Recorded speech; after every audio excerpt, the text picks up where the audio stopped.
Hello everyone, कैसे हो आप लोग। स्वागत है आपका। आज हम लोग मेंटोरशिप कोर्स के बारे में थोड़ा जानकारी आपको देना चाहते हैं। बहुत लोगों का बहुत सारा डाउट आ रहा था, इसीलिए मैंने एक काम किया, ब्रोशर बनवाया है ना। किधर किधर इधर, ठीक है, ब्रोशर बनवाया। अभी ब्रोशर के अंदर मैंने सब कुछ डाला है कि आरबीआई ग्रेड बी का कोर्स जो हम लोग प्रोवाइड करते हैं उसके अंदर क्या मिलता है, कैसे मिलता है, ठीक है, क्या अप्रोच से मैं पढ़ाता हूँ और कितना क्लासेस है, टेस्ट मिलता है कि नहीं मिलता है, प्रॉपर मेंटोरशिप मिलता है कि नहीं मिलता है, मेंटोरशिप किस तरीके का होता है। तो वो हर सब चीज को मैंने यहाँ पर डाल दिया है। तो ये जो पीडीएफ है ये आपको मिल जाएगा, वहां से भी आप देख सकते हो। और मैं इस पीडीएफ को समझा भी देता हूँ ताकि आपको ये पता भी रह सके कि हमारे मेंटोरशिप कोर्स के अंदर क्या क्या अवेलेबल हो रहा है। ठीक है, तो बस ये है हमारा थंबनेल। थंबनेल के अंदर आपको दिख रहा होगा कि मेंटोरशिप सेशन। देखो, मेंटोरशिप कोर्स है तो सिर्फ मेंटोरशिप नहीं मिलेगा, मेंटोरशिप के साथ साथ पूरा कोर्स भी मिलेगा। ठीक है, तो मेंटोरशिप प्लस कोर्स ऐसा बोल सकते हो, है ना। तो वो देखते हैं। ठीक है, मेंटोरशिप सेशन आपको मिल रहा है, ये हर संडे को होता है ये सेशन। ठीक है, एक मिनट, क्या हो जाती है, ठीक हो जाओ। ठीक है, मेंटोरशिप सेशन जो है, अरे मेरे साथ मजाक हो रहा है, अन्याय हुआ मेरे साथ। मेंटोरशिप सेशन ये हम लोग सैटरडे को रात में 9 बजे रखते हैं, जहां पर सभी लोग आ सकें वीकेंड में और मेरे से पर्सनल बात कर सके। ठीक है, ये जो हमारा गूगल मीट होता है उसमें मैं आपको एक पहले समझता हूं, आपको ट्रैक करता हूं कि आपने पिछले वीक क्या क्या करा है, फिर नेक्स्ट वीक के लिए मैं आपको टारगेट देता हूं कि अब आपको इस डायरेक्शन में चलना है। तो इससे क्या होता है कि आप जब रेगुलर आते रहते हो तो मुझे आपका पूरा ट्रैक रहता है और मैं आपको प्रॉपरली गाइड कर पाता हूं कि कहीं भी कोई भी केस में आप रास्ता ना भटको या फिर आप कोई गलत डायरेक्शन ना चुन लो। ठीक है, तो इसके लिए हम लोग मेंटरशिप सेशन लेते हैं, इसीलिए मेंटरशिप कोर्स है, अदरवाइज ये स्मार्ट कोर्स हो जाता है। तो ये मेंटरशिप कोर्स है, सबसे पहले मेंटरशिप सेशन आपको मिलता है। ठीक है, टारगेट्स एंड टेस्ट। इसमें मैं क्या करता हूं ना, आपको एक टारगेट देता हूं कि इतने से इतने दिन तक के लिए आप नंबर सीरीज करो। ठीक है, उसके बाद टेस्ट होगा। फिर इतने से इतने दिन के लिए आप फॉर एग्जांपल फाइनेंस का एक टॉपिक है उसको करो, इसका टेस्ट होगा। ठीक है, तो टेस्ट में लेता हूं टारगेट दे करके, टारगेट तो test, target test, target test. इससे क्या होता है ना, मतलब अच्छा तैयारी हो जाता है और क्या होता है, बस target and test. RBI paid class, मेरा जो पेड क्लासेस का एक कोर्स है उसका नाम है स्मार्ट कोर्स। स्मार्ट कोर्स में सारा क्लासेस है, सिर्फ क्लासेस है और व्हाट्सएप के थ्रू मेंटरशिप। तो वो स्मार्ट कोर्स भी इसके अंदर मिलता है आपको, तो सारा पेड क्लास आपको मिल गया। 1-to-1 कॉल्स, कभी कभी क्या होता है ना कि आप रेगुलरली ज्वाइन नहीं कर सकते हो अपना जो वीकली मेंटरशिप सेशन होता है, कभी कभी हो सकता है आप नहीं ज्वाइन कर पाए, तो आप मुझसे व्हाट्सएप पर भी कांटेक्ट कर सकते हैं। कभी कभी आपको ऐसा लगता है कि मैंने ना 2-3 महीना से मेंटरशिप सेशन ज्वाइन नहीं किया है, अब मुझे एक बार सर से बात करना है, तो आप क्या करोगे, इस कोर्स में अगर आप हो तो आप मुझे मैसेज डालोगे कि सर मुझे आपसे बात करना है। जब आप फ्री रहते हो आप मुझे बता दो, मैं उस समय कॉल कर लूंगा या कॉल कर लूंगी, फिर आप उस समय कॉल करोगे फिर मैं बात कर लूंगा। ठीक है, जो भी आपका गाइडेंस है प्रॉपर गाइडेंस वापस से मिल जाएगा। तो उसमें क्या होगा कि जरूरी नहीं कि आपको हर वीक में आना पड़ेगा। 1-to-1 में आपको जब लग रहा है, 1 महीना के बाद आप 1-to-1 कॉल कर लिए, 2 महीने के बाद 1-to-1 कॉल कर लिए, मैं आपके पास रहता हूँ। ठीक है, उसके बाद है पर्सनलाइज गाइडेंस। देखो क्या होता है, जब भी मैं 1-to-1 बात करता हूँ आपसे, शुरुआत में कोर्स खरीदोगे तो सबसे पहला जो होता है वो 1-to-1 ही होता है। उसमें मैं पहले आपसे पूरा पूछता हूँ आपका एजुकेशनल बैकग्राउंड क्या है। ठीक है, आपने कैसे पढ़ा है, आरबीआई ग्रेड बी क्यों चुना है, पीछे का बैकग्राउंड में सारा असेस करता हूँ आपको, फिर बताता हूँ कि आपके हिसाब से ये अप्रोच सही रहेगा या आपके हिसाब से ये अप्रोच सही नहीं रहेगा। फॉर एग्जाम्पल जो अभी कोई बैंकिंग एग्जाम्स क्लियर करके आए हैं उनका अप्रोच पूरा अलग होता है, जो बैंक मैनेजर है उनका अप्रोच भी पूरा अलग रहता है, कोई मान लो आईटी बैकग्राउंड से आया है उसका अप्रोच तो पूरा अलग होता है। तो अलग अलग लोगों के हिसाब से मेंटरशिप बदलता है। ठीक है, तो ये पर्सनलाइज गाइडेंस मिल जाता है। ठीक है, ओके, चलो नेक्स्ट बढ़ते हैं आगे और देखते हैं। इस एग्जाम को पहले समझो, फिर ना समझोगे कि मैं क्या कोर्स दे रहा हूं। एग्जाम को समझना ज्यादा इंपॉर्टेंट है। ठीक है, पहले इंपॉर्टेंट यही है। तो काम करते हैं, सबसे पहले स्ट्रेटजी।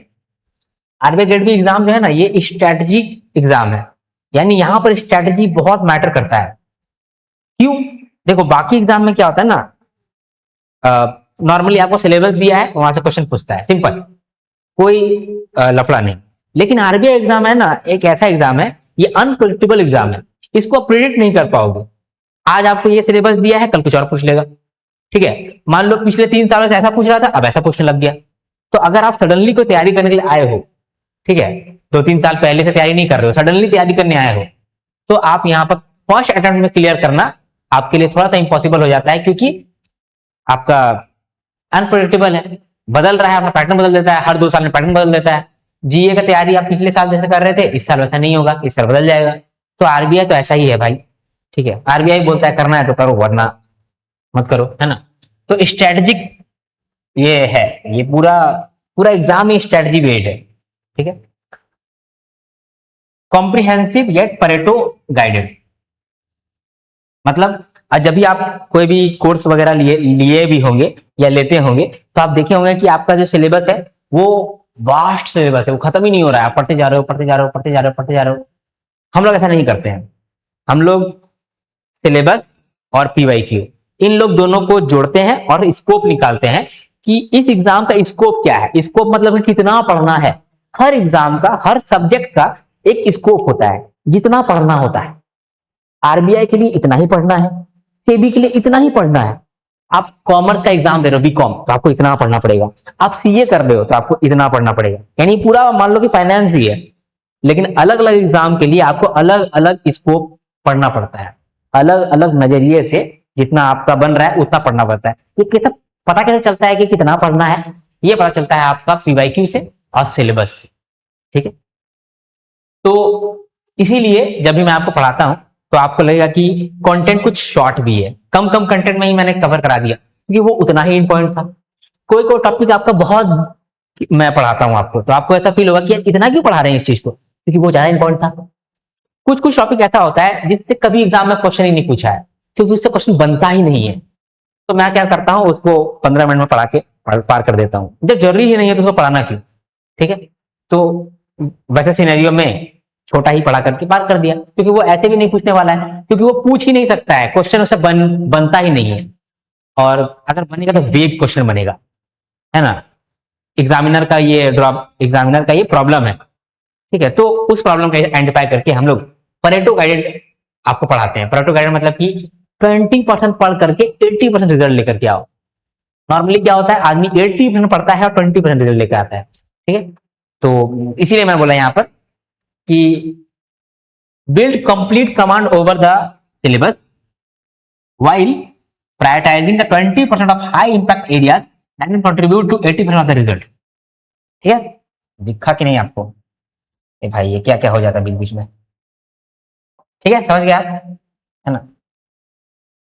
ओके, तो परेटो प्रिंसिपल जो है वो हम लोग यहाँ पर लगाते हैं कि 20% मेहनत करके 80% रिजल्ट लेकर के आओ। क्योंकि बहुत सारे वर्किंग एस्पिरेंट होते हैं, समय नहीं मिलता है। ठीक है, बहुत सारे न्यू स्टूडेंट भी होते हैं, अब बहुत सारे लेट से आते हैं, तो कैसे करोगे आप तैयारी? अगर वास्टनेस में जाओगे जबकि सब इंपॉर्टेंट है ही नहीं, तो भाई वास्टनेस में मत जाओ ना, पहले सिलेबस कंप्लीट कर लो। हो गया डन, ब्रॉडली सिलेबस कंप्लीट हो गया। अब वो चीज देखो, वो टॉपिक देखो तो 20% मेहनत से 80% रिजल्ट देता है, और ये हर साल काम आता है। तो मैं उस तरह से ही आपको बताता हूँ। ठीक है, ये आपको जानना जरूरी था। ये हमारा एक तरह से देखा जाए तो ये यूएसपी है। पूरा मार्केट में बोल रहा हूँ आपको, मार्केट में भी अलग अलग कोर्सेज में ही बोल रहा हूँ मैं, अलग अलग कोर्सेज जो पढ़ाते हैं। जैसे मान लो कि आरबीआई को पढ़ा रहा है, तो क्या करता है जानते हो? आरबीआई का सिलेबस निकालता है, पढ़ा देता है बस। नबार्ड का सिलेबस निकालता है, पढ़ा देता है बस। एग्जामिनर ऐसे क्वेश्चन नहीं पूछता है, सिलेबस से पूछेगा, सिलेबस के बियॉन्ड भी कुछ क्वेश्चन पूछता है। वो कहाँ कवर होता है? वो स्कोप में कवर होता है। ठीक है, जैसे मैं आपको एक ब्रॉड बताता हूँ। ठीक है, ब्रॉड आरबीआई आपसे क्वेश्चन कैसे पूछता है? आरबीआई आपसे क्वेश्चन पूछेगा बीकॉम लेवल का प्लस थोड़ा सा एडवांस लेवल, वो ऐसे ही क्वेश्चन पूछता है। मैं आपको ब्रॉड बता रहा हूँ, ऐसे मैं बताता नहीं हूं, लेकिन चलो मैं बता रहा हूँ क्योंकि कोर्स का ही बता रहा हूँ तो बता सकता हूँ। ठीक है, क्या होता है? बीकॉम लेवल का ही क्वेश्चन पूछता है। बीकॉम में जितना पढ़ाया गया है वही क्वेश्चन पूछता है, क्योंकि वो अपना नोटिफिकेशन में भी एलिजिबिलिटी में डाला है बैचलर्स। ठीक है, तो वो बीकॉम लेवल का ही क्वेश्चन पूछता है, प्लस कुछ कुछ टॉपिक वो एक्स्ट्रा पूछता है। वो टॉपिक कहां से आता है? एमकॉम से आता है, या फिर मान लो 11-12 का बुक से आता है। ठीक है, या आरबीआई का भी 1-2 बुक है वहां से आता है। ठीक है, तो कुछ ही आता है। मोस्टली कहां से आता है? मोस्टली आता है, क्या बोला मैंने? मोस्टली आता है बीकॉम से। ठीक है, मतलब बैचलर डिग्री से ऐसा ही आता है। आरबीआई तो ऐसा आता है। नाबार्ड थोड़ा सा इसका चेंज होता है, नाबार्ड का पैटर्न, लेकिन आरबीआई तो ऐसा ही आता है। ठीक है, चलो समझ गए। तो इसीलिए यहाँ पर परेटो प्रिंसिपल बहुत इंपॉर्टेंट है। ये इसको मैंने ग्रीन ग्रीन करा हुआ है, क्यों करा हुआ है? यही हम लोग का स्पेशलिटी है। ठीक है, और यही कारण है जिसकी वजह से मैं बहुत सारा कोर्स अचानक से नहीं लाता हूँ, क्योंकि अगर अचानक से लेके आऊंगा तो क्वालिटी मिस हो जाएगा, तो क्वालिटी में मिस नहीं करना चाहता हूं। तो ये हमारा एक्चुअली में बहुत बड़ा यूएसपी है। ठीक है, चलो इसके बाद आपको क्या चाहिए? आपको चाहिए कमांड। 3 सब्जेक्ट के अंदर आपको कमांड चाहिए, सॉरी 3 फेज के अंदर आपको कमांड चाहिए। फेज 1 में आपका फेज 1 और ये फेज 2 और ये फिर इंटरव्यू। ठीक है, आरबीआई में आपका फेज 1 होता है, फेज 2 होता है, फिर इंटरव्यू भी होता है। ठीक है, right strategy at right time with right execution produces result. ये बड़ा इंपॉर्टेंट लाइन है दोस्तों, ये बहुत इंपॉर्टेंट लाइन है। इसको थोड़ा सा जूम करके भी दिखाना चाहूं तो मैं दिखाना चाहूंगा। ठीक है, ये देखो आप। ठीक है, 1 मिनट दो, मैं साफ कर देता हूं इस सबको। ये बहुत इंपॉर्टेंट है। ठीक है, क्या इंपॉर्टेंट है? राइट स्ट्रेटजी, सही स्ट्रेटजी फॉलो करो, वरना आपका 1 साल गया। राइट टाइम, जीए का तैयारी कर रहे हो तो 2 साल से तैयारी कर रहे हो, जीए का नहीं करो ना। जीए का तैयारी लास्ट का 3 महीना करना होता है, 4 महीना करना होता है, 4-5 महीना करना पड़ता है, मैक्सिमम है उतना। तो राइट टाइम, समय बचाओ, right strategy and right execution, जितना बोला गया है उतना कर लो। अगर ये तीनों चीज आप करते हो तब जाकर रिजल्ट निकल के आता है, सिंपल। हाँ, अभी एस्पायरेंट स्ट्रगल क्यों करते हैं? क्योंकि ये जानना बहुत जरूरी है। इस तरह का एग्जामिनेशन में जब बहुत सारे लोग फेल हो जाते हैं तो पकड़ना पड़ेगा ना कि फेल क्यों हो रहे हैं, वो कौन सा गलती कर रहे हैं। वो गलती हम नहीं करेंगे, अगर हम नहीं करेंगे तो मेरे चांसेस बढ़ जाएगा कि सिलेक्शन का। ऐसा नहीं बोल रहा कि गारंटीड हो जाएगा, चांसेस बढ़ जाएगा। अरे वैकेंसी कितना है? वैकेंसी है आपका माल आता है कितना, 80, 90, 40 कभी कभी आ जा रहा है। तो फिर उस केस में ना आपको ये बहुत इंपॉर्टेंट बनता है, एस्पायरेंट स्ट्रगल क्यों कर रहे हैं। और यकीन मानो अभी ये बहुत डिफिकल्ट नहीं हुआ है, आरबीआई होगा लेकिन अभी नहीं हुआ है। ठीक है, अभी समझ लो कि एस्पायरेंट स्ट्रगल क्यों करते हो। अगर इनमें से आप कुछ कर रहे हो तो फिर आप कर रहे हो, फिर आप प्रॉब्लम में आप फंसोगे। और अगर आप ये सब गलती नहीं कर रहे हो तो आप ये समझ लो कि आप बहुत क्लोज हो। ठीक है, लेकिन आप जरूर कर रहे होंगे। एस्पायरेंट स्ट्रगल क्यों करते हैं? सबसे पहला अनक्लियर प्रायोरिटीज। ठीक है, इसमें क्या है? वही परेटो प्रिंसिपल, आपको पता नहीं है कि कितना पढ़ना है, स्कोप डिसाइड नहीं है। इससे क्या होता है, आप कोई भी कोचिंग इंस्टीट्यूट का क्लास मतलब बाय करते हो। ठीक है, जनरल बता रहा हूं मैं कि कोई भी मान लो आपको अच्छा लगा, ये वाला बहुत नामी टीचर है तो इससे खरीद लेते हैं, या ये वाला बहुत नामी कोचिंग इंस्टीट्यूट है इससे खरीद लेते हैं। आपने खरीद लिया, अब खरीद करके आप क्या करोगे? सीधा सिलेबस देखना चालू करोगे। अब क्या होगा, आप सिलेबस पढ़ने चालू करोगे, सीधा लाइन बाय लाइन पढ़ोगे, वीडियोस देखोगे। सर ने क्या किया है, जो सर आपको पढ़ाए हैं वो क्या किया है, वो सिलेबस को पढ़ा दिया है और आप भी गए सीधा सिलेबस को पढ़ लिए। लेकिन एग्जामिनेशन में क्वेश्चन कैसा आता है? Syllabus plus advance syllabus. Advance syllabus कहीं पर दिया हुआ नहीं है, वो टीचर को खोजना पड़ता है। कभी कभी वो खोजता है, कभी कभी नहीं खोजता है। आपको दिख भी नहीं रहा है तो आप क्वेश्चन भी क्या करोगे? ठीक है, तो ये हो गया आपका अनक्लियर प्रायोरिटी। प्रायोरिटी नहीं है, कुछ टॉपिक पढ़ना नहीं है फिर भी पढ़ा रहे हैं। कुछ टॉपिक कभी क्वेश्चन नहीं पूछेगा क्योंकि वो अपना स्कोप के अंदर ही नहीं आता है। ठीक है, और मान लो कि आरबीआई का फंक्शन डीप में पढ़ना है, ठीक है, और रेगुलेटरी बॉडीज का भी फंक्शन पढ़ना है आपको। तो मान लो कोई आपको रेगुलेटरी बॉडीज चूंकि लिखा हुआ नहीं है सिलेबस में तो पढ़ाया ही नहीं, लेकिन क्वेश्चन तो वहां से पूछता है। तो ये कैसे होगा? ये आप कैसे जानोगे? आप जानोगे जब पीवाईक्यू देखा आपने, और उसके बाद फिर पीवाईक्यू देख करके सिलेबस देखा आपने, तब आपका स्कोप डिसाइड होता है। बहुत लोग ये नहीं करते हैं, बहुत लोग ये करते हैं, और बहुत कम लोग ऐसा करते हैं। तो जो करता है उसको तो मेरे तरफ से प्रणाम, और जो नहीं करता है वो आपको पैसा ले लिया आपसे। ठीक है, चलिए वो भी खुश रहे, लेकिन वो पैसा आपसे ठग लिया आपको। ठीक है, ऐसा होता है, बहुत कम लोग करते हैं, ऐसा नहीं कि कोई नहीं करता, करता है। ठीक है, अब अंडर एस्टिमेटिंग क्यूआरई, ये सबसे बड़ा गलती है कि क्वांट्स रीजनिंग और इंग्लिश को अंडर एस्टिमेट करना, ये सबसे बड़ा गलती है। आप जरूर ये कर रहे होंगे। आप फॉर एग्जाम्पल कोई आप लोग होंगे बैंकिंग एस्पिरेंट, बैंकिंग एस्पिरेंट तो नहीं होता मोस्टली जैसे मान लो कोई एक एस्पिरेंट है जो ऑलरेडी अभी बैंक पीओ बन चुका है। ठीक है, 2 साल पहले उनका बैंक पीओ क्लियर हुआ था, तो क्वांट्स के अंदर उनका ग्रिप खत्म हो गया है। तो वो सोच रहे हैं कि बाद में कर लेंगे यार, पहले किया हुआ है, या सोच रहे हैं वो बाद में रीजनिंग कर लेंगे, बाद में किया हुआ है। ऐसे बाद में करते करते अचानक से नोटिफिकेशन आता है, नोटिफिकेशन में आपको लगता है कि चलो यार अब तो हम लोग करंट अफेयर्स करना पड़ेगा, करंट अफेयर्स करोगे तो क्वांट्स रीजनिंग इंग्लिश छूट जाता है। ये अंडर एस्टिमेट हो जाता है और ये एग्जामिनेशन फेल कराता है। ये मतलब कैसा इसको बोलेंगे, हर बच्चा इसको झेल रहा है, जो भी एग्जाम देकर के आया है वो झेला ही है। तो ये वाला गलती अगर आप नहीं करते हैं तो आप 90% से अच्छा परफॉर्म कर जाएंगे, और ये गलती आप करते हैं तो प्रॉब्लम है। ठीक है, तो मैं क्या करूंगा, मैं बताऊंगा आपको कि आप ये गलती कर रहे हो। मेंटर का काम क्या होता है बताना, बाकी एग्जीक्यूट करना आपका काम है। आप बोलोगे मेंटर को कि सर हमको 2 घंटा मिलता है, तो 2 घंटा में आप क्या कर सकते हो, ये मेंटर का काम है बताना। 2 घंटा में आप करते हो कि नहीं करते हो, ये तुम्हारा काम है, आपका काम है ना। ठीक, तो अंडर एस्टिमेटिंग क्यूआरी ये है जहां पर एस्पिरेंट स्ट्रगल करते हैं। The right mentor changes the approach, जो राइट मेंटर है वो आपका अप्रोच बदलता है। मैंने बताया ना कि मेंटर क्या करता है, मेंटर का यही काम ही है, वो बताएगा आपको उसको करना है। अनडिफाइंड स्कोप, चलिए ये तो बताया मैंने यहाँ पर अनक्लियर प्रायोरिटीज में कि स्कोप डिफाइंड नहीं रहता है, इसकी वजह से रिपीटेड प्रिपरेशन एरर्स। ठीक है, इसमें क्या लिखा है, without timely correction the same ineffective approach continuous. Repeated preparation errors, देखो मान लो जैसे प्रिपरेशन में आपने पिछले साल जो गलती किया वो सेम गलती आप फिर से कर रहे हो, फिर से आपने वही सेम काम किया। क्या किया, पहले आप क्वांट रीजनिंग इंग्लिश को छोड़ रहे थे, अब फिर से दोबारा तैयारी कर रहे हैं, फिर क्वांट रीजनिंग इंग्लिश को छोड़ दिए। ठीक है, या फिर दोबारा से आप पूरा क्लास देख रहे हैं स्टार्टिंग से, और जिनका क्लास देख रहे हैं वो तो पूरा एकदम फास्ट पढ़ाया है, तो भाई सिलेबस ही खत्म नहीं हो रहा है, फाइनेंस का मैनेजमेंट का सिलेबस ही खत्म नहीं हो रहा है, सिलेबस ही खत्म नहीं हो रहा है, तो भाई फिर से क्वांट रीजनिंग इंग्लिश छूट जा रहा है। तो ये गलती जो है रिपीटेड होता है और बार बार आप करते हो, इसीलिए आपको मेंटर का भी जरूरत होता है। ठीक है, आगे बढ़ते हैं। अभी देखो चैलेंजेस क्या क्या आता है हर एक सब्जेक्ट के अंदर, और हमारा क्या सोल्यूशन होता है। जरूरी नहीं है कि आप हमारा सोल्यूशन फॉलो करो, है ना, लेकिन इस चैलेंजेस को आप कहीं से न कहीं से फॉलो कर लो। ठीक है, तो क्या क्या चैलेंजेस है वो समझते हैं। ठीक है, तो क्वांट्स रीजनिंग इंग्लिश और जीए, ये तो फेज 1 हो गया। ठीक है, फेज 1 का चैलेंजेस समझेंगे कि हर एक सब्जेक्ट में क्या क्या चैलेंजेस आता है। फिर ये आ गया आपका फेज 2, फेज 2 के अंदर economic and social issues, management, finance and descriptive English.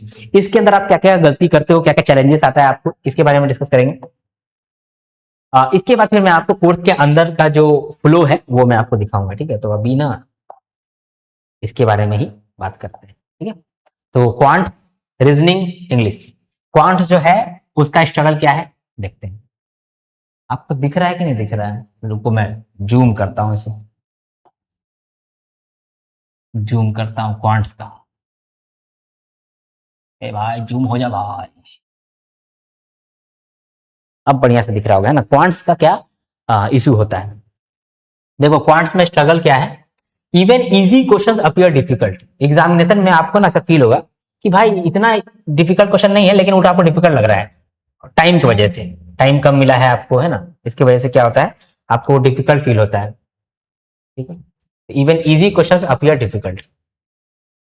ठीक है, it feels easy during the preparation but becomes difficult in examination. Examination में आपको जब आप तैयारी कर रहे हैं तो आपको लग रहा है कि क्वांट्स तो इजी है, हो जाएगा आराम से, लेकिन एग्जामिनेशन में आपको वही डिफिकल्ट लग रहा है। ठीक है, तो लेवल जो है वो आप डिसाइड नहीं कर पाते हो, मोस्टली आप लोग डिसाइड कर भी नहीं पाओगे, क्योंकि लेवल ही बदल रहा है। आरबीआई लेवल को बदलते रहता है, कभी कम इजी रखता है, कभी हार्ड रख देता है। तो इसमें आपको एक जन का रिक्वायरमेंट है जो कि आपको ये बताते चले कि एग्जैक्ट क्या है आपका लेवल। हो गया, इसके बाद क्या है, without clear priorities everything looks difficult. अगर आपका प्रायोरिटी क्लियर नहीं है तो सभी चीज आपको डिफिकल्ट ही लगने लगेगा। ठीक है, क्या इंपॉर्टेंट टॉपिक है नहीं जानते हो आप, ठीक है, तो फिर आपको डिफिकल्ट लगेगा, क्योंकि आपको पता ही नहीं कि कौन सा एग्जामिनेशन में, मतलब एग्जाम में कौन सा क्वेश्चन आता है वो पता ही नहीं है। और ऐसा ही होता है क्वांट्स के अंदर, मोस्टली आठ टॉपिक ऐसा है जो कि रेगुलर पूछता है, उसको आप कर लो, आप आराम से क्लियर करोगे। लेकिन आप क्या करोगे, आप करोगे डीआई। डीआई आपको कैसे फंसाएगा मैं बताता हूँ, सभी को डीआई करके जाते हैं, है ना, तो वो लोग वो 3 डीआई पूछता है आरबीआई। एक होता है डिफिकल्ट, एक होता है आपका एक होता है मॉडरेट, ठीक है, और एक होता है इजी। तो इजी वाला तो आप कर लेते हैं, 3 से 5 नंबर आप उठा लेते हैं, फिर आपको लगता है कि नहीं यार ये अच्छा है, डीआई ही करना चाहिए, लेकिन आप फंस गए। डीआई के अलावा भी बहुत सारा इजी क्वेश्चन आपको दिया था, जैसे कि नंबर सीरीज का आपको 4 क्वेश्चन इजी दिया था, तो वहां पर आप नहीं कर पाए, था फंस गए, क्योंकि तैयारी नहीं किए थे, आप सिर्फ डीआई करके गए थे, तो आप नंबर सीरीज में फंस गए। नंबर सीरीज के बाद फिर आपका क्वालिटी इक्वेशन भी आता है रेगुलर, तो आप क्वालिटी इक्वेशन कर सकते थे, ठीक है। अरिथमेटिक में आप कर सकते थे बोर्ड्स एंड स्ट्रीम्स, हर साल एक क्वेश्चन पूछता ही पूछता है। हाँ, एक दिन में आप इसका प्रिपरेशन कर सकते हैं, लेकिन आपने किया नहीं। आपने क्या किया, डीआई, डीआई में आप कल 5 नंबर लाए और फेल हो गए, कट ऑफ ही नहीं क्लियर हुआ। तो ये होता है। बोर्ड्स एंड स्ट्रीम्स हो गया, ट्रेन हो गया, फिर टीआईएसआई, इसमें भी एक क्वेश्चन आपको दिखता ही है हर साल। तो इंपॉर्टेंट टॉपिक आपका नहीं जानना, ये बहुत बड़ा स्ट्रगल है जो एस्पायरेंट गलती करते हैं। तो अगर आपको नहीं करना है तो फिर नहीं करना है, फिर आप जान गए। गलती गलती जानना ही पहला सॉल्व करने का स्टेप है। गलती सॉल्व करने के लिए पहले आप जाओगे, समझोगे गलती है क्या, गलती ये है। ठीक है, समझ गए। अभी यहां पर देखते हैं अगला, मिटा ले। ठीक है, तो हमारे कोर्सेज के अंदर आपको क्या मिलता है वो भी मैं बता देता हूं आपको। ठीक है, तो important topics identified, important topic जो है वो आपको पहले बता के देता हूं मैं, और बार बार फोकस करता हूं कि इंपॉर्टेंट टॉपिक्स पे फोकस करो। एग्जाम लेवल प्रैक्टिस क्वेश्चन आपको मिलता है विद सोल्यूशन, तो एग्जाम लेवल का क्वेश्चन भी आपको मिलेगा, उसका सोल्यूशन भी मिलेगा। वेल प्लान टाइमली टेस्ट भी मिल जाता है। ठीक है, समझ गए। ठीक, अभी बात करते हैं किसी और चीज का।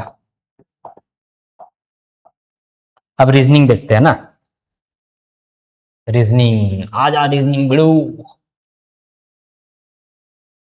देखो क्वांट्स में मोस्टली बच्चे फेल होते हैं, आपने नहीं ध्यान दिया ना तो आप भी फेल होने वाले हो, ये पहले ही बोल दे रहा हूं मैं, आप फेल हो जाओगे। ठीक है, मेरा बात सच हो जाता है, आप ध्यान दो, क्योंकि मैं ऐसे ही नहीं बोल रहा हूँ, मैं एनालिसिस के ऊपर बोलता हूँ, मैं लोगों को देख के बोल रहा हूँ। फेल हो जाओगे अगर आपने नहीं क्वांट्स को नहीं ध्यान दिया। जब मैंने आपको बताया कि आपने इंपॉर्टेंट टॉपिक नहीं पकड़ा और उस पर प्रैक्टिस नहीं किया एग्जैक्ट लेवल का, तो आप फेल हो रहे हो। लिख के दे सकता हूं मैं आपको। ठीक है, अगर क्वांट्स में आप फेल नहीं हुए, क्वांट्स में बच गए, तो फिर रीजनिंग में फेल होंगे। आरबीआई के अंदर है ना, या तो क्वांट्स में आदमी फेल हो जाते हैं, तो रीजनिंग में फेल हो जाता है, यही दो सबसे बड़ा कारण है। अदरवाइज वो जो फेज 2 है वो आराम से क्लियर कर सकता है। वो फेज 1 पास नहीं कर पाता है, उसका कारण है क्वांट्स या फिर रीजनिंग। रीजनिंग के अंदर क्या स्ट्रगल फेस करता है, रीजनिंग के अंदर क्या फेस करता है, ओए ब्रो ये क्या हो रही है, faces challenges similar to quantitative aptitude. जैसे क्वांट्स में चैलेंज था, वही सेम यहाँ पर भी चैलेंज है। क्वेश्चन सॉल्व करते समय इजी लगता है घर में, और जब एग्जाम में आप देखते हो तो वो डिफिकल्ट लगता है। उसका कारण आपने इंपॉर्टेंट टॉपिक्स पे ध्यान नहीं दिया है, इनफ प्रैक्टिस नहीं किया है, बस ये सेम काम है। इसका सोल्यूशन हम लोगों ने क्या किया है, इंपॉर्टेंट टॉपिक आइडेंटिफाई किया है, एग्जाम लेवल का क्वेश्चन आपको दिया है प्रैक्टिस करने के लिए विद सोल्यूशन। ठीक है, और टाइमली टेस्ट है, वेल प्लान्ड। मैंने आपको बोला ना कि मैंने आपको बोला है टारगेट टेस्ट, टारगेट टेस्ट, ऐसे ही है। ठीक है, चलो ये हो गया। अब हम लोग करेंगे बात इंग्लिश की, बात इंग्लिश की बात। लगती इंग्लिश, इंग्लिश का क्या इशू है, इंग्लिश बहुत लोगों को इजी लगता है, it feels easy, it feels easy, but time becomes a major challenge in the examination. जिनको भी ये लगता है ना कि वो उनका इंग्लिश बहुत अच्छा है, ठीक है, तो वो क्या करेगा, आरबीआई क्या करेगा, आपको फंसाएगा। कैसे फंसाएगा, इजी क्वेश्चन ही देगा आपको, आपके लेवल का ही क्वेश्चन देगा, लेकिन लेंदी देगा, कि आप पढ़ते पढ़ते ही आपका टाइम खत्म हो जाए और आप नहीं जवाब दे पाए, ऐसा कर सकता है। ठीक है, प्रायोरिटी टॉपिक्स में create difficulty at the last moment.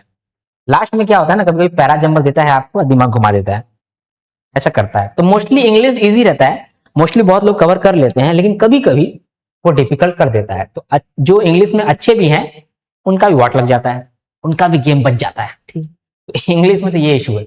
तो उसका सोल्यूशन क्या है भाई, उसका सोल्यूशन यही है कि इंग्लिश में भी इंपॉर्टेंट टॉपिक्स है, वो भी मैंने बता दिया है आपको। ठीक है, एग्जाम लेवल का प्रैक्टिस क्वेश्चन दिया है आपको, और आप टेस्ट लगाओगे। कैसे टेस्ट लगाओगे, target test, target test. Okay, चलो तो इंग्लिश भी हो गया। अब हम लोग बात करते हैं, अब बात करते हैं जनरल अवेयरनेस। भिड़ू, अब तेरे को देखना है जनरल अवेयरनेस। चलो इसको भी देखते हैं। जनरल अवेयरनेस का क्या है, स्कोप नॉट डिफाइंड, मतलब स्ट्रगल क्या है, scope he defined but aspirants often get lost in the vastness.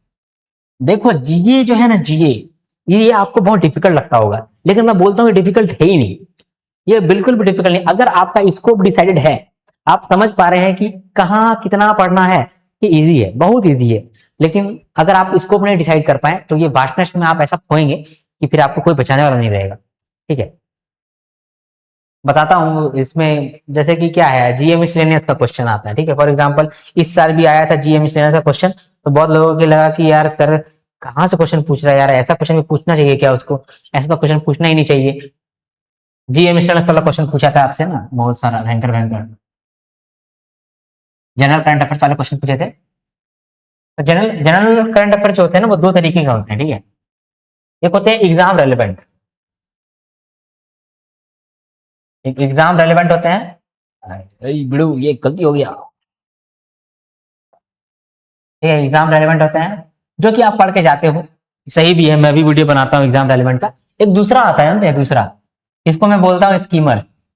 Schemer का मतलब कि वो इररिलेवेंट है, लेकिन आपको ऊपर ऊपर एक बार पढ़ लेना चाहिए, क्योंकि अगर एक बार पढ़ा हुआ है तो आपको एग्जामिनेशन में ना वो हिट कर जाएगा, आपका दिमाग जो है ना बोलेगा अरे रे भाई ये तो पढ़े हैं, कहीं तो पढ़े हैं, ये तो कहीं पढ़े हैं, और वो टिक करोगे वो सही रहेगा। ठीक है, तो स्कीमर जो होते हैं इनसे क्वेश्चन आजकल पूछने लगा है।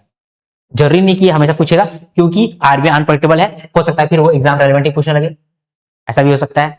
अब कब वो रेलेवेंट पूछता है, कब वो स्कीमर पूछता है, ये मैं अभी नहीं बताऊंगा, ये बाद में बताऊंगा, जब आप कोर्स के अंदर आओगे ना तब बताऊंगा। ठीक है, तो समझ गए आप ये, डन, क्लियर, चल। तो इसका सोल्यूशन हम लोगों ने क्या किया है, बेस्ड ऑन पीवाईक्यू एनालिसिस। जीए के लिए ना पीवाईक्यू एनालिसिस बहुत इंपॉर्टेंट होता है, तो हम लोगों ने फोकस पीडीएफ बना के मैं आपको देता हूं। ठीक है, videos on important topic, timely test और रिवीजन सेशन, ये सब होता है। तो जीए के लिए आपको टेंशन नहीं लेना है, जीए का हमारा कोर्स भी है संकलन। ठीक है, संकलन,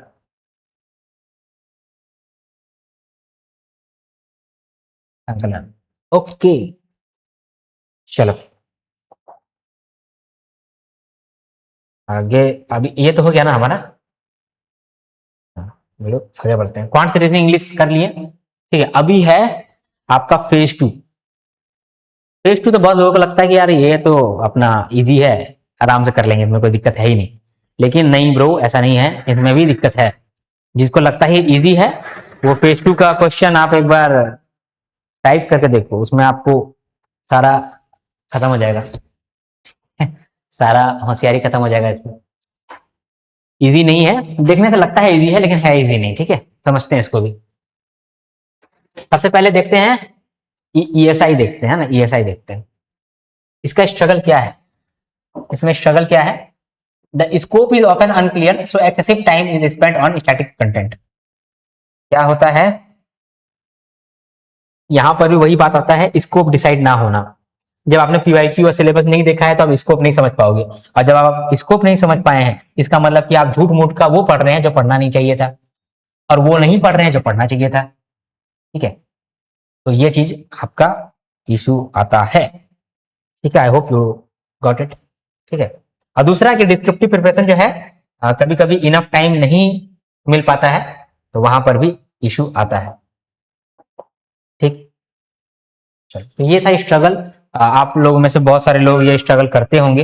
ठीक है, तो ये गलती ना करो दोस्तों, गलती ना करो। सॉल्यूशन क्या करें, ये गलती ना करें तो क्या करेंगे, हम लोग क्या करते हैं, स्टैटिक सिलेबस जो है और वीडियोस पीडीएफ तो आपको मिलता ही है, फिर प्रैक्टिस एमसीक्यू भी मिलता है आपको, स्टैटिक डिस्क्रिप्टिव पीडीएफ आपको मिलता है। ये बड़ा अच्छा चीज है, ये बड़ी अच्छी बात कही आपने, स्टैटिक डिस्क्रिप्टिव पीडीएफ। मतलब डिस्क्रिप्टिव में भी ना रैंडमली डिस्क्रिप्टिव नहीं पूछते हैं ये लोग। ठीक है, इसका भी एनालिसिस किया हुआ है। स्टैटिक में कुछ भी नहीं पूछेंगे आपसे, स्टैटिक में वही पूछेंगे जो सिलेबस के रिगार्डिंग है, और सिलेबस में आ रहा है वही क्वेश्चन वो पूछते हैं, कुछ भी नहीं पूछते हैं। ठीक है, तो आप यहां पर बच जाओगे अगर आपने पहले से कुछ स्टैटिक डिस्क्रिप्टिव बना लिया है एक्सपेक्टेड, और उसका प्रैक्टिस आपने कर लिया। तो मैं क्या करता हूं, आपको 50 एक्सपेक्टेड क्वेश्चन आपको देता हूं, उसका सोल्यूशन भी देता हूं। सॉरी, पानी पीता हूं।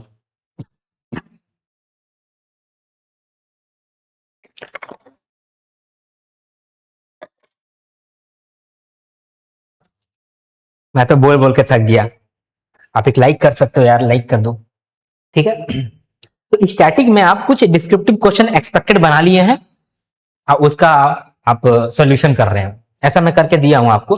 तो इस तरह के 50 स्टैटिक क्वेश्चन है और 30 डिस्क्रिप्टिव क्वेश्चन है, मतलब करंट अफेयर्स के वाले क्वेश्चन है। तो डिस्क्रिप्टिव क्वेश्चन जो है ना, उसका मैं पहले से आपको एक्सपेक्टेशन देता हूं कि ये वाले क्वेश्चन पूछे जा सकते हैं based on the PYQ and syllabus.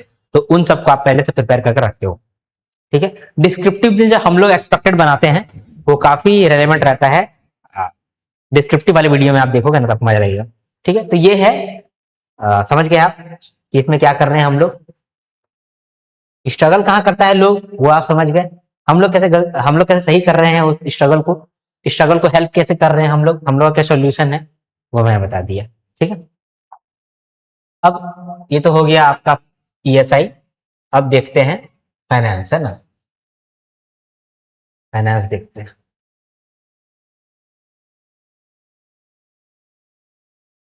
Finance, आ जाओ फाइनेंस, तुम्हारी बारी आ गई है।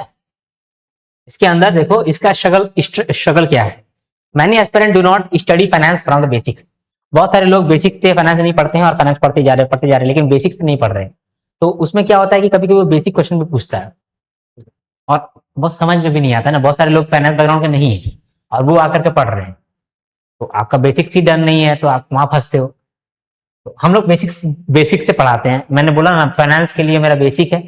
बेसिक के खत्म होने के बाद फिर एडवांस क्लास आता है, तो उसको बोलते हैं ना जीरो टू हीरो। तो लिटरल सेंस में जीरो टू हीरो हम लोग कराते हैं, ठीक। Without clear priority they spend more time than required. अगर क्लियर प्रायोरिटी नहीं है तो वो भी पढ़ोगे जो पढ़ना नहीं था, और वो नहीं पढ़ोगे जो पढ़ना था। तो इसमें दिक्कत आता है, ये चीज है ना, ठीक है।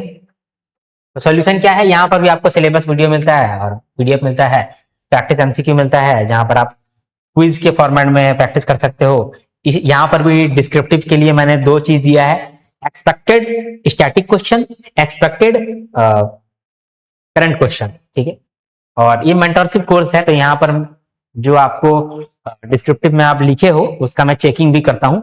जैसे मान लो फेज 1 आपने क्लियर किया, फेज 2 आप गए, तो वहां पर मैं आपका चेक भी करता हूँ कॉपी, ठीक है। और अगर आप मान लो कि पहले से लिख करके मुझे आप देते हो कि सर आप प्लीज इसको चेक कर दो रैंडमली, कभी भी अगर आप बोलते हो कि सर इसको चेक कर दो, तो मैं टाइम देख करके चेक कर देता हूँ। उसमें कुछ आपका इशू निकलता है तो मैं आपको बता देता हूँ, ओके। तो ये ठीक हो गया, है ना, ये तो हो गया। आगे बढ़ते हैं, अब देखते हैं अगला मैनेजमेंट देखते हैं ना। देखो फेज 2 में ना कुछ नहीं है। फेज 2 में एक ही इशू आता है कि भाई स्कोप डिसाइड नहीं है। फेज 2 में और कुछ नहीं है, सारे में वही होगा, स्कोप किसी में डिसाइड नहीं होता है। जल्दी जल्दी में कोर्स लेकर के आ जाओ, कोर्स बिक जाता है। इस वजह से बहुत सारे लोग क्या करते हैं, जो सिलेबस में है चुपचाप पढ़ा दो, बच्चा भी कुछ नहीं बोल पाएगा। और ऐसा बहुत सारे लोग करते हैं, बहुत सारे लोग करते हैं। लेकिन बहुत कम लोग हैं जो कि सही से भी पढ़ाते हैं। ऐसा नहीं कि कोई नहीं पढ़ाता, पढ़ाता है, बहुत कोई पढ़ाता है, लेकिन उस तरह का बहुत कम है, ठीक है। मैनेजमेंट में देखो, concepts require retention but students often fail to revise them properly. यहां पर ना ये बहुत इंपॉर्टेंट पॉइंट है। मैनेजमेंट क्या है, ये स्टैटिक है। एक बार पढ़ लिया क्वेश्चन यहीं से आएगा, लेकिन याद नहीं हो रहा है सर। आपने ना पढ़ लिया, याद ही नहीं हो रहा है, अभी याद कैसे करेंगे। तो इसको यहाँ पर रिटेंशन काम आता है कि आप अच्छे से रिटेन कर लिए तो बहुत अच्छा है, अदरवाइज प्रॉब्लम है, ठीक है। आपको यहाँ पर ना कीवर्ड भी रिकॉल करना पड़ता है, तभी आप डिस्क्रिप्टिव भी बढ़िया से लिख पाएंगे। तो कभी कभी क्या होता है, weak keyword recall reduces the quality of descriptive answer, ठीक है।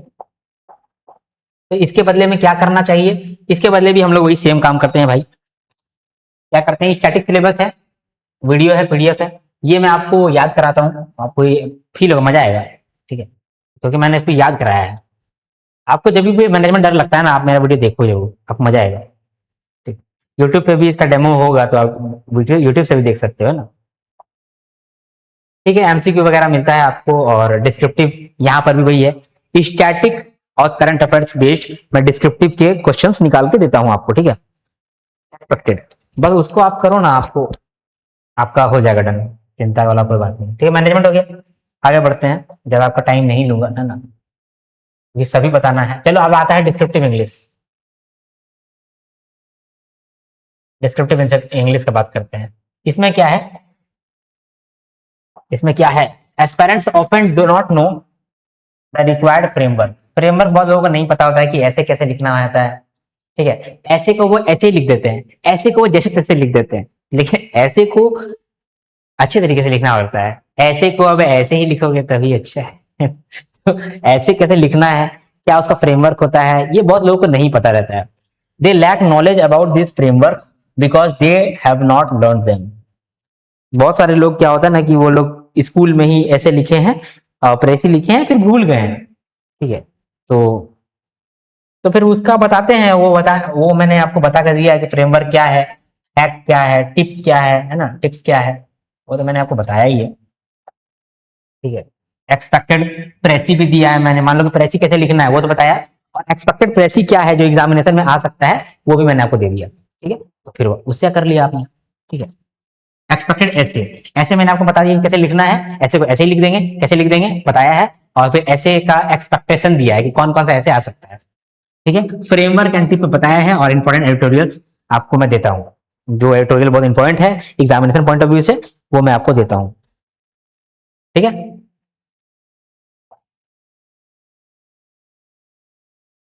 चलो ये तो हो गया, बहुत कुछ नहीं हो गया, बहुत कुछ हो गया है।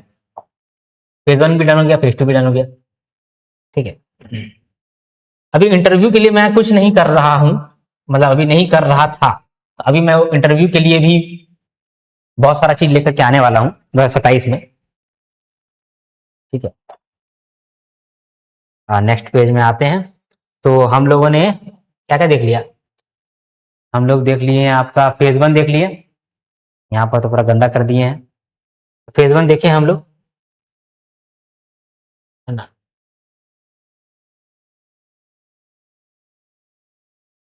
फेज वन देखें, सर साफ कर देते हैं इसको। अच्छा छोड़ो यार, हटाओ, नहीं साफ कर देते हैं।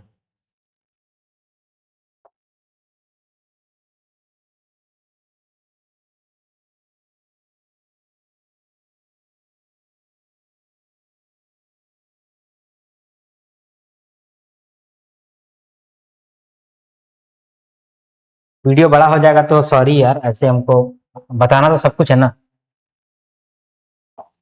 ठीक है, समझ गए, आगे बढ़ते हैं।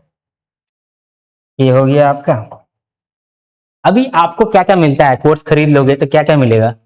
कोर्स के अंदर सबसे पहला जो फोल्डर है, ये फोल्डर है, ये कुछ नहीं है, फोल्डर है सिर्फ। ठीक है, ये सब फोल्डर आपको दिख रहा है। तो ये फोल्डर आपको ऐसे मिलेगा, शुरुआत में 4 फोल्डर मिलेगा आपको, एक मिलेगा वेलकम। ठीक है, कि कोर्स कैसे यूज करना है इसका जानकारी मिलेगा आपको पहला वाला फोल्डर में। अनाउंसमेंट, अगर कुछ अनाउंसमेंट मिलता है तो ये आपका इसके अंदर आएगा। इसके बाद एक मेंटरशिप सेशन होता है, यहाँ पर रिकॉर्डिंग में पोस्ट करता हूँ, मान लो कि आज मीटिंग हुआ तो आज का रिकॉर्डिंग आपको मिल जाएगा, कल को मीटिंग हुआ तो कल का रिकॉर्डिंग आपको मिल जाएगा। ठीक है, तो कोशिश करता हूँ इसका रिकॉर्डिंग का, कभी कभी क्या होता है ना रिकॉर्ड में नहीं कर पाता हूँ, रिकॉर्ड होता ही नहीं है।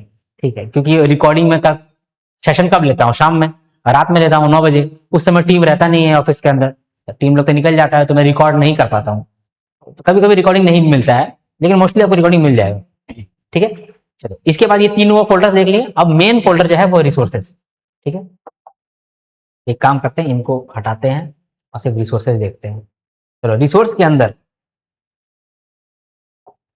के अंदर आपको पहले फेज वन का फोल्डर मिलेगा, फेज टू का फोल्डर मिलेगा, करंट अफेयर्स का फोल्डर मिलेगा, और मॉक टेस्ट का फोल्डर मिलेगा। करंट अफेयर्स जो है ना फेज टू में भी आता है, फेज वन में भी आता है, इसीलिए मैंने करंट अफेयर्स को एक अलग फोल्डर में डाला है। Phase one, phase two, current affairs और मॉक टेस्ट, ये 4 फोल्डर आपको मिलेगा रिसोर्स फोल्डर के अंदर, सब फोल्डर। ठीक है, अब फेज वन के अंदर क्वांट्स का एक आपको फोल्डर मिलेगा, रीजनिंग का मिलेगा और इंग्लिश का मिलेगा। ठीक है, एक पेन का कलर चेंज करते हैं। ठीक है, तो आपको क्वांट्स मिलेगा, रीजनिंग का मिलेगा और इंग्लिश का मिलेगा फोल्डर। क्वांट्स का फोल्डर में सबसे पहले मैंने स्ट्रेटजी दिया है आपको, स्ट्रेटजी की कैसे करना है, क्वांट्स कैसे करना है। ठीक है, क्वांट्स कैसे करना है स्ट्रेटजी दिया है। ठीक है, ये स्ट्रेटजी जो है एक ब्रॉड स्ट्रेटजी है, और एक है आपका टॉपिक वाइज स्ट्रेटजी। ठीक है, टॉपिक वाइज स्ट्रेटजी, हर टॉपिक पकड़े हैं तो उस टॉपिक में कैसे करना है वो मैंने आपको दिया है, स्ट्रेटजी दिया है। इसके बाद है लिंक, इसमें मैंने लिंक दिया है। क्वांट्स के लिए क्या किया है ना, जो इंपॉर्टेंट जो भी टॉपिक्स हैं वो टॉपिक्स में यूट्यूब में जो बेस्ट वीडियोस है उसका मैंने लिंक दिया है, अपना रिसर्च करके लिंक दे दिया है, वहां से पढ़ सकते हो, वहां से समझ सकते हो, बेसिक्स क्लियर कर सकते हो। फिर आता है प्रैक्टिस। प्रैक्टिस के लिए मैंने आपको प्रैक्टिस किट दिया है, जहां पर अच्छे लेवल के क्वेश्चंस, एग्जामिनेशन लेवल के क्वेश्चन आपको मिला हुआ है, साथ में उसका सॉल्यूशन भी मिला हुआ है। फिर क्विज भी मिलता है आपको ऐप के अंदर, वेबसाइट के अंदर। फिर है सेक्शनल टेस्ट, ठीक है, पॉइंट्स के लिए सेक्शनल टेस्ट भी आपको मिल गया। रीजनिंग का बात करते हैं, रीजनिंग में भी वो सेम चीज है। रीजनिंग में भी आपको स्ट्रेटजी मिला। स्ट्रेटजी भी दो तरीके का, ब्रॉड और एक टॉपिक बेस्ड। फिर लिंक, फिर प्रैक्टिस किट, फिर क्विज और फिर सेक्शनल टेस्ट। ये सेम काम इंग्लिश के लिए भी हो रहा है। स्ट्रेटजी मिला, उसमें लिंक मिला, प्रैक्टिस किट मिला, ठीक है, क्विज मिला और सेक्शनल टेस्ट मिला। फेज 1 डन हो गया आपका। अच्छा, फेज 1 में जीए भी होता है, तो जीए तो करंट अफेयर्स है ना, उसको यहाँ पर ले रहा हूँ, अलग फोल्डर बनाया है जीए के लिए, ठीक है। तो ये हो गया आपका फेज 1 का डन। फेज 2 में ESI, financial management, English, descriptive, ठीक है। ईएसआई में आपको पहले स्ट्रेटजी मिलेगा कि ईएसआई कैसे कवर करना है, और वीडियो लेक्चर्स मिलेगा, क्लासेस आप कंप्लीट करो, क्विज मिलेगा आपको और नोट्स का पीडीएफ मिलेगा, ठीक है। और ये सेम काम आपका फिर फाइनेंस और मैनेजमेंट में भी होने वाला है। Strategy, video lectures, quiz, notes, PDF. Same काम फिर इंग्लिश के लिए भी हो रहा है। डिस्क्रिप्टिव इंग्लिश है ना, तो डिस्क्रिप्टिव इंग्लिश का स्ट्रेटजी, डिस्क्रिप्टिव इंग्लिश का वीडियो लेक्चर्स, ठीक है। इसके अंदर मतलब प्रेसी कैसे लिखते हैं, ऐसे कैसे लिखते हैं, नोट्स, पीडीएफ। लाइक कर दो यार, बोल बोल के थक जाते हैं। अब तो खड़ा खड़ा रहना पड़ता है बोर्ड के बाद, है ना, अब खड़ा खड़ा रहना पड़ रहा है, तो लाइक दे दो बाबा, लाइक दे दो, ठीक है। डिस्क्रिप्टिव है, डिस्क्रिप्टिव के लिए अलग से मैंने रखा है। ईएसआई में जब डिस्क्रिप्टिव क्वेश्चन आते हैं, फाइनेंस में जब डिस्क्रिप्टिव क्वेश्चन आते हैं, मैनेजमेंट में जब डिस्क्रिप्टिव क्वेश्चन आते हैं, तो लिखा कैसे जाना चाहिए, ठीक है। तो उसके लिए मैंने स्ट्रेटजी दिया है आपको। इसमें भी वीडियो लेक्चर आपको मिलेंगे और जो भी नोट्स उसका पीडीएफ भी मिलेगा, ठीक है। ये क्या क्या हो गया, फेज 1 हो गया, फेज 2 हो गया। करंट अफेयर्स की बात करते हैं। करंट अफेयर्स में भी सबसे पहले strategy, finance arena. Finance arena के अंदर आपको जो न्यूज़पेपर में आर्टिकल्स आते हैं उसको हम लोग कवर करते हैं, क्योंकि वहां से एग्जामिनेशन में क्वेश्चन पूछते हैं, तो वो हम लोग कवर करते हैं। आरबीआई सर्कुलर भी आपको फाइनेंस अरीना के अंदर ही आता है, ठीक है। इसको हम करते हैं फाइनेंस अरीना, मैंने नाम दिया है। फाइनेंस का सारा करंट अफेयर्स फाइनेंस अरीना के अंदर आएगा। फिर है आपका पीआईबी अरीना। पीआईबी न्यूज जो है वो ईएसआई के लिए पूछते हैं। पीआईबी न्यूज को मैंने पीआईबी अरीना नाम रखा है। जनरल अरीना, जनरल अरीना मतलब कि जनरल करंट अफेयर्स, ठीक है। ये 3 भागों में बांटा है। इसके बाद रिपोर्ट्स का भी एक पोर्शन है, रिपोर्ट्स अरीना, उसमें रिपोर्ट्स रहता है, ठीक है। सेक्शनल टेस्ट इसमें भी आपको मिल जाएगा। मॉक टेस्ट आता है, तो मॉक टेस्ट में ना एक टेस्ट योरसेल्फ करके है, एक टेस्ट होगा, टेस्ट योरसेल्फ। आप खुद टेस्ट करके देख सकते हो कि मैं कहाँ स्टैंड करता हूँ, क्या मैं नीचे हूँ, ऊपर हूँ, ठीक है, या फिर मैं एग्जामिनेशन पास करके आरबीआई के अंदर जा रहा हूँ, ठीक है, ठीक है। इसके बाद सेक्शनल टेस्ट जो मैंने आपको बताया ही, एक फुल मॉक टेस्ट हो गया। ये सब आपको मिलता है। बढ़िया है गुडू, आगे बढ़ते हैं। इतना सारा है यार, why Aryans grade B and why not others. हाँ, कोई कोई बच्चे पूछते हैं सर आपका क्यों ले, आप में क्या खास बात है। तो क्रिस्प कंटेंट है, क्योंकि मैंने वो डिसाइड करके रखा हुआ है स्कोप, ठीक है। 1-on-1 मेंटरिंग है, ठीक है। जेन्युइन अंडरस्टैंडिंग है, आपको अंडरस्टैंडिंग में कभी कोई इशू नहीं आएगा। आपको अगर मान लो कि कोई चीज मैं नहीं समझा पाता हूँ ना, तो मैं वापस रिकॉर्ड करता हूँ उसको कि नहीं समझाना ही है, ठीक है। तो एक ये है। पीवाईक्यू एनालिसिस पे बिल्ड है, सब्जेक्ट एक्सपर्ट लीड है, ठीक है। आज मैं कुछ और भी लोगों को लेकर के आना चाहता हूँ अपने ऑर्गेनाइजेशन के अंदर, जो कि आपको सब्जेक्ट पढ़ाएंगे, लेकिन प्रोसेस सिंपल रहेगा। आर्यन ग्रेड भी, इसका मतलब कि पहले स्कोप डिसाइड हो रहा है, उसके बाद आपको पढ़ाया जा रहा है, फिर आपको हर एक चीज का क्वालिटी करने मिल रहा है। क्वालिटी नहीं होगा लॉन्च ही नहीं करूंगा, ये मेरा मोटो है, ठीक है। Strategy driven approach, proven relevance, आप भरोसा कर सकते हो, क्योंकि एग्जामिनेशन में काफी क्वेश्चन आते हैं हमारे टॉपिक से, काफी क्वेश्चन आए हैं। पिछले बार यूट्यूब में एक स्टूडेंट आया था, वो बोल रहा था कि मैंने सर का कोर्स खरीदा है लेकिन कोर्स से तो क्वेश्चन आया नहीं, ऐसा बोल रहा था वो, ठीक है। तो मैं उसको, अगर वो देखता होगा तो मैं उसको क्या बोलूंगा जानते हो, उसने क्या किया है, खाली फाइनेंस का बेसिक क्लास कर लिया, एडवांस क्लास गया ही नहीं। मैंने क्या बोला था कि सिलेबस जो है वो कवर होता है बेसिक क्लास में, फिर एडवांस क्लास आता है। एडवांस क्लास में जो डायरेक्टली क्वेश्चन पूछ रहा है, डायरेक्टली, भाई मेरा स्पेशलिटी तुम यूज नहीं करा, जो चीज मेरे के अंदर स्पेशल है वही तुमने यूज नहीं किया, और आप बोल रहे हो यार सर तो आया ही नहीं सर। कोर्स देखो भाई, इसीलिए मैं बना दे रहा हूं कि भाई आप समझो कि मैंने कैसे क्रिएट किया है, ऐसा ना हो कि कोई फोल्डर आपने मिस कर दिया, आपने देखा ही नहीं है फोल्डर, ठीक है, और वहां से क्वेश्चन आ रहा है, तो मैं तो बोलूंगा कि वहां से क्वेश्चन आया, और आप बोलोगे कि यार ये तो मैंने देखा ही नहीं, फोल्डर आपने नहीं देखा है, या फिर आपने अटेंशन नहीं दिया है जब मैं क्लास में बोल रहा हूँ। हाँ, ठीक है। योर सक्सेस आवर मार्केटिंग, ठीक है। ये देखो, ये जस्ट 4 आवर्स डे, आपको 4 घंटे देने पड़ेंगे, क्योंकि क्रिस्प कंटेंट है हमारा, इसीलिए आपको 4 घंटे ही देने पड़ेंगे, ठीक है। इसके बाद योर सक्सेस आवर मार्केटिंग, देखो मैं यहां पर आया हूं, इस सेक्टर में आया हूं, पढ़ाने के लिए आया हूं, तो मैं 1-2 साल के लिए नहीं आया हूं, ठीक है। अभी तो मैं जवान हूं, अभी तो मुझे बूढ़ा भी होना है इस सेक्टर में, ठीक है। तो आपका सक्सेस वही मेरा मार्केटिंग है, मैं मार्केटिंग नहीं करता हूं, आपको दिख भी रहा होगा मेरा वीडियो में ना, आपको अनुज जिंदल का ऐड आया होगा, ठीक है, या एडोटैप का ऐड आया होगा, ठीक है। मैं मार्केटिंग नहीं करता हूं, मेरा मेरा ये मानना है कि कंटेंट खुद बोले, मैं ना बोलूं, ठीक है। लेकिन मेरा टीम बोलता है कि नहीं नहीं नहीं सर, आपको करना पड़ेगा, मार्केटिंग तो करना पड़ेगा, मार्केटिंग अभी राजा है, चलो होगा तो कराएंगे, ठीक है। चलो, इसके बाद यहाँ पर एक और चीज मैंने बोला है कि बहुत सारे कोचिंग क्लास में क्या होता है ना कि कंटेंट ओवरलोड है, बहुत कंटेंट है, वो वहां पर आप फंसना नहीं, क्योंकि अगर कंटेंट ओवरलोड में फंसोगे तो आप पंचवर्षीय योजना के अंदर फंस जाओगे, यानी 5 साल तक आप पढ़ते रहोगे पढ़ते रहोगे पढ़ते रहोगे, सिलेबस खत्म नहीं होगा, या फिर सिलेबस रिवीजन करने जाओगे तो भी खत्म नहीं होगा, तो ये गलती से आप बच जाना, ठीक है। In this examination strategy is the king and execution is the commander, ठीक है, समझे, ये बड़ा मस्त लाइन है। इस एग्जामिनेशन के अंदर जो स्ट्रेटजी है वो किंग है, जो बताता है कि वहां पर फतह करना है, ये करना है, और एग्जीक्यूशन क्या है, एग्जीक्यूशन है वो कमांडर, जो कि एक्चुअल में जाकर करके आता है, ठीक है। इसके बाद कोर्स कंपैरिजन है, ये अपना आपको पीडीएफ तो मिलेगा ना, वहां देख लेना आप क्या क्या मिलता है नहीं मिलता है, ठीक है, क्योंकि मैं थक गया, बोल बोल के थक गया, जो मेन बात था वो मैंने कर दिया है, ठीक है। कोर्स का कितना प्राइस है वो आपको टीम बताएगा, टीम का नंबर मैं देता हूँ आपको यहाँ पर, ठीक है, 9508915778, ठीक है। दूसरा नंबर है आपका 8340613896, ठीक है।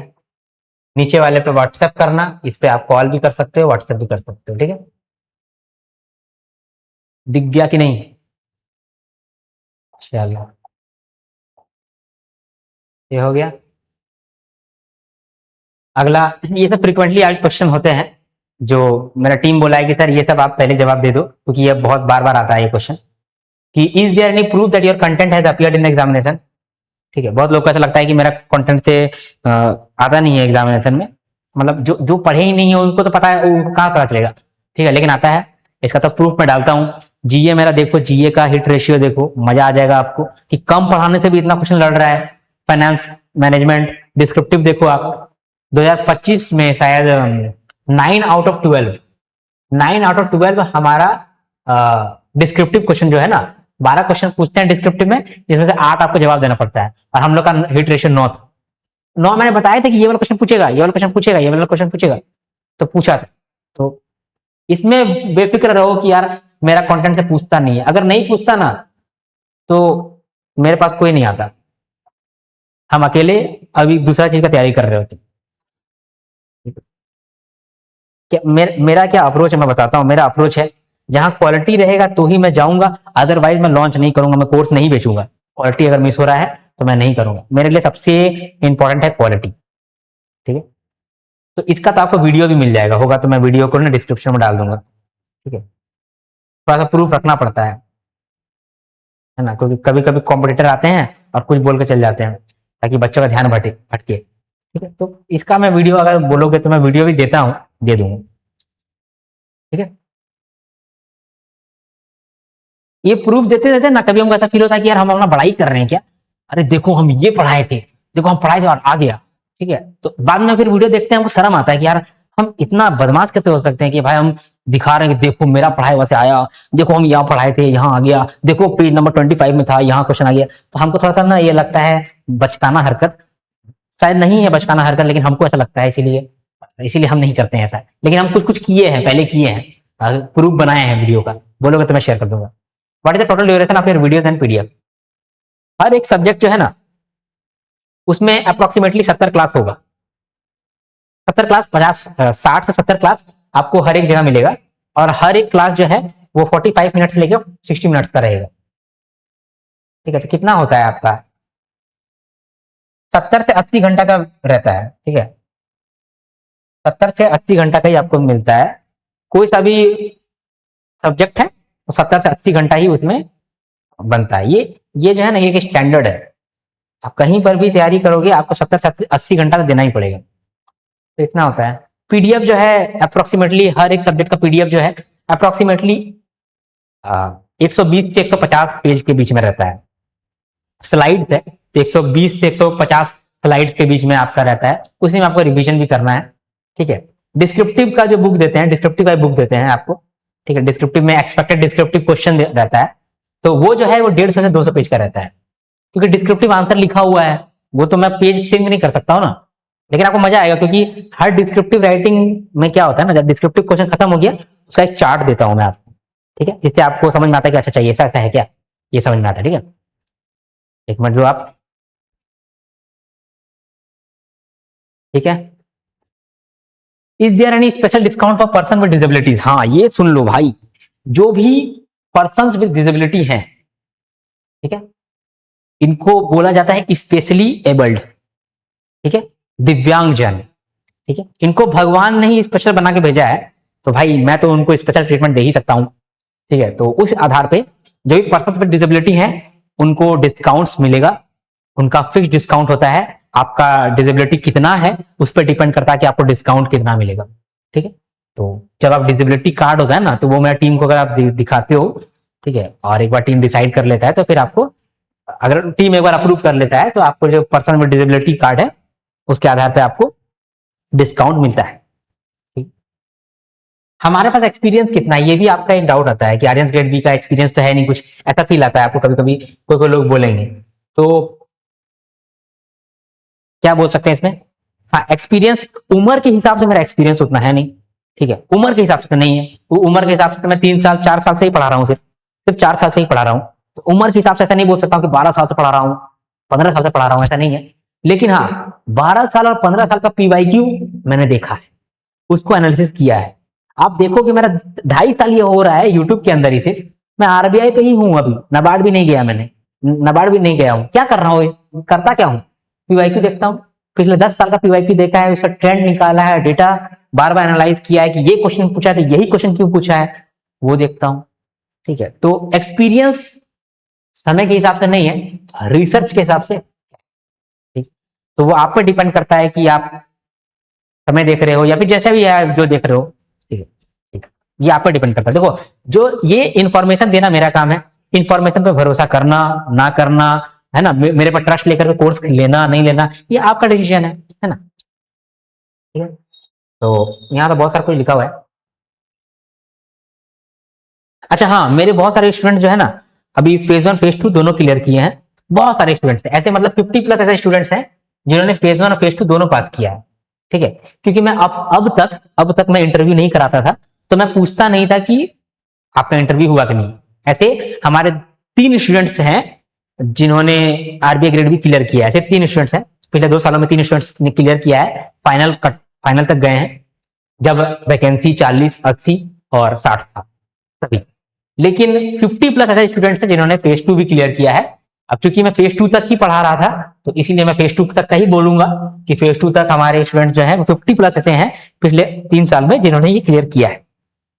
आई होप कि और आगे भी और आगे बढ़े। ठीक है, अब मैं सोच रहा हूं कि मैं नाबार्ड और सेबी पे भी आगे मूव करूं, सोच रहा हूं, ऐसा टाइम मिलेगा तो मैं करूंगा। लेकिन वही है कि अगर कंटेंट में मैं दम नहीं रख पाया तो मैं लॉन्च नहीं करूंगा। ठीक है, चलो, इसके बाद क्या ये कोर्स वर्किंग प्रोफेशनल्स के लिए सुटेबल है? तो बिल्कुल सुटेबल है दोस्तों, आप ही लोग के लिए ज्यादा सुटेबल है, क्योंकि मैंने ऐसे ही बनाया है कि कम समय में मैक्सिमम आउटपुट निकल पाए। ठीक है, मोस्टली देखा जाता है कि वर्किंग एस्पिरेंट क्लियर करते हैं। जानते हैं क्यों क्लियर करते हैं? क्योंकि उनके पास कम समय रहता है। वर्किंग एस्पिरेंट जो होता है ना, उनके पास कम समय होता है, तो वो क्या करते हैं, वो सेलेक्टिव स्टडी करते हैं, और सेलेक्टिव स्टडी में ही वो लोग असली काम करके जाते हैं, जो मैं आपको कराता हूं। 20% efforts leads to 80% results. Okay, are the classes live और रिकॉर्डेड? क्लासेस लाइव है या फिर रिकॉर्डेड है? तो आपको रिकॉर्डेड कंटेंट मिलता है और समय समय पर मैं रिकॉर्ड कंटेंट को ही अपडेट करते रहता हूं, ताकि जब भी आपको टाइम मिले आके वीडियो देखो, आप 2x पे 1.5x पे वीडियो देखो आप, ठीक है। इसीलिए मैंने क्लासेस को रिकॉर्डेड ही रखा है, ठीक। इसके बाद जनरल अवेयरनेस क्या रेगुलर अपडेट होता है?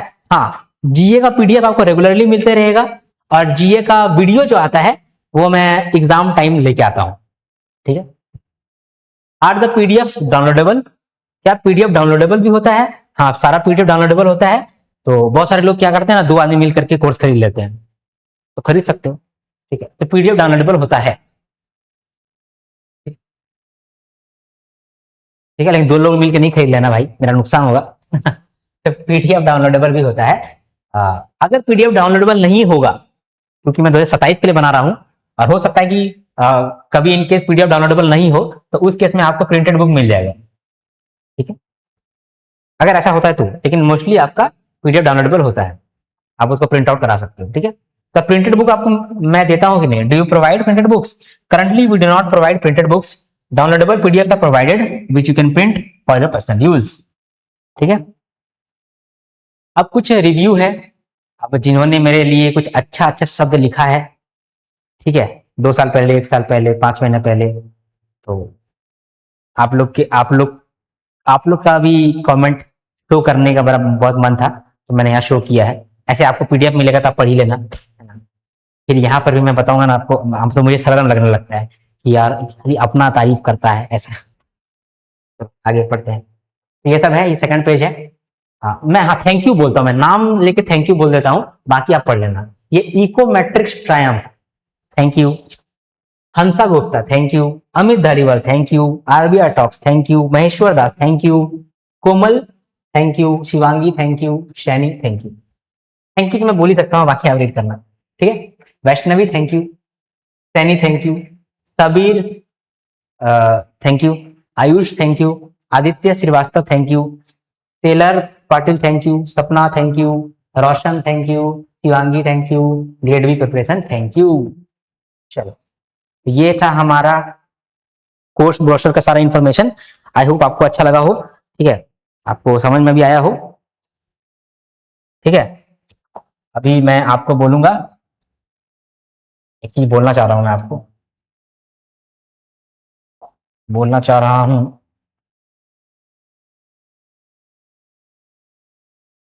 क्या बोलना चाह रहा हूं? मैं बोलना चाह रहा हूं आपको thank you. Sharing is caring, इसीलिए वीडियो को शेयर कर दो, और कोर्स लेना है तो आप ले सकते हो, सारा इन्फॉर्मेशन मैं बता दिया। बाकी धन्यवाद, जय हिंद, जय भारत, हर हर महादेव।